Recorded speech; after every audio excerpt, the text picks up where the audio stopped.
Assalamualaikum warahmatullahi wabarakatuh. Perkenalkan, nama saya Armelia Mulyati, NIM 2017-347. Di sini saya akan menjelaskan 5 jurnal yang ditugaskan untuk membuat review tugas manajemen law firm. Yang pertama, jurnal yang akan saya review yaitu penegakan etika bagi advokat.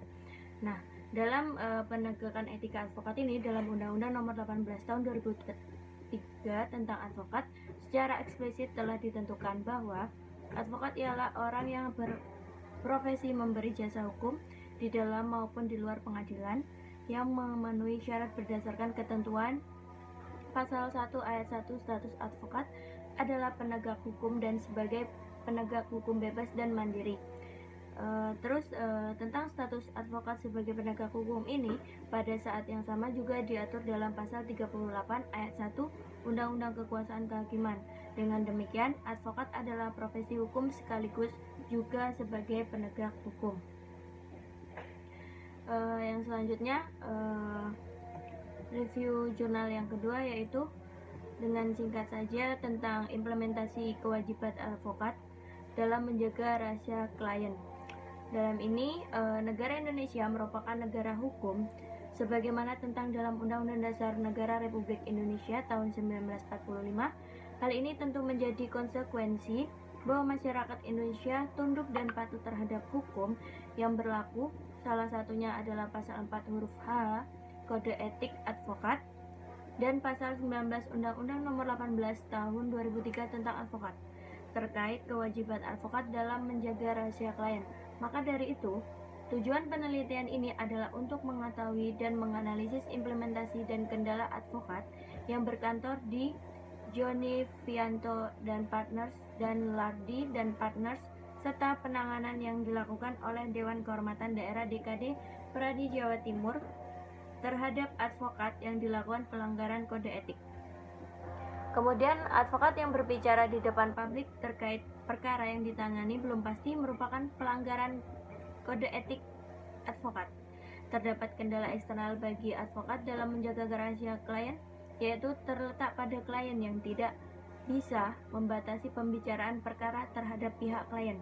Kemudian, Dekade Pradi Jatim akan menangani pengaduan atas dugaan pelanggaran kode etik advokat sesuai dengan ketentuan yang berlaku.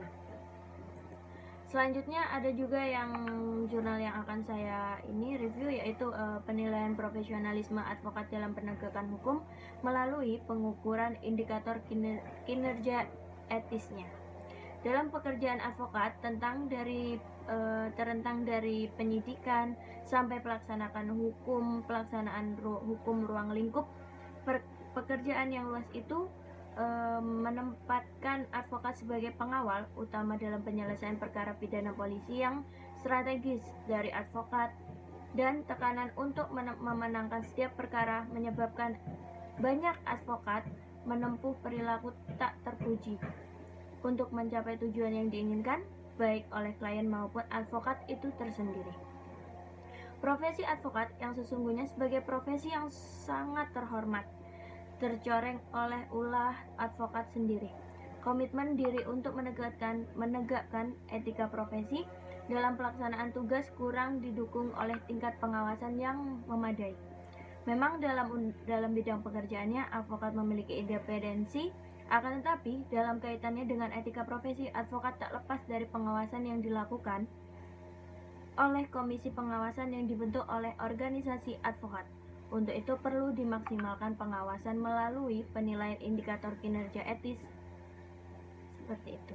Artikel ini juga memaparkan apa saja indikator kinerja etis tersebut beserta penilaian atas beberapa informan yang menjadi objek penelitian. Kemudian ada juga yang keempat yaitu tentang penerapan biaya kualitas dalam meningkatkan kepercayaan klien, yaitu studi kasus pada kantor advokat dan konsultan hukum BAP di Madiun. Dalam jurnal ini melakukan penelitian. Ini dilakukan bertujuan untuk mengetahui bagaimana penerapan biaya kualitas di kantor advokat dan konsultan hukum BAP Madiun. Responden yang diwawancarai meliputi pengacara, karyawan, pengelola, dan klien kantor BAP ini. Penelitian ini merupakan penelitian kualitatif dengan pendekatan studi kasus. Data ini didapatkan melalui wawancara, dokumentasi, observasi. Kemudian dilakukan validasi dengan metode triangulasi sumber. Penerapan biaya kualitas menghasilkan biaya-biaya yang dikelompokkan menjadi biaya pencegahan, biaya penilaian, dan biaya kegagalan internal. Namun, dalam menemukan ini tidak dapat pelaporan biaya kualitas biaya tersebut hanya dimasukkan dalam format laporan keuangan secara umum saja menggunakan anggaran yang ada. Kemudian ada juga dalam jurnal selanjutnya, yaitu jurnal yang terakhir, yaitu pengembangan legal service dan legal proses pada kantor hukum konvensional di Surabaya. Dalam perkembangan bisnis dan teknologi informasi harus diantisipasi oleh profesi hukum atau kantor hukum. Terdapat dua bidang inovasi yang harus dikembangkan oleh kantor, yakni layanan jasa hukum dan proses layanan jasa hukum. Pada bidang legal service yang awalnya hanya di bidang litigasi, idealnya berkembang di bidang non-litigasi. Itu segi legal proses, metode konvensional harus diubah dengan memanfaatkan teknologi informasi. Kegiatan penerapan legal service dan legal proses dilaksanakan pada dua mitra, yakni SM dan Belau, Office dan Alam dan Rekan. Metode pelaksanaannya itu fokus group discussion dengan beberapa kantor hukum.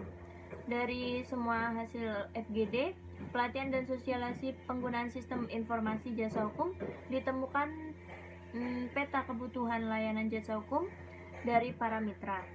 Bidang layanan jasa hukum non-litigasi berbentuk legal due diligence, penggunaan sistem informasi Firlo pada kantor hukum mitra. Kemudian dari pelaksana kegiatan ini dihasilkan pengembangan layanan jasa hukum non-litigasi pada mitra berupa legal due diligence. Layanan jasa yang diberikan oleh mitra semakin efisien dengan penggunaan sistem informasi Firlo. Terjadi peningkatan pendapatan dan efisiensi pada kantor hukum mitra melalui pengembangan legal service dan legal proses berbasis teknologi informasi. Sekian 5 jurnal yang dapat saya sampaikan, kurang lebihnya saya mohon maaf. Wassalamualaikum warahmatullahi wabarakatuh.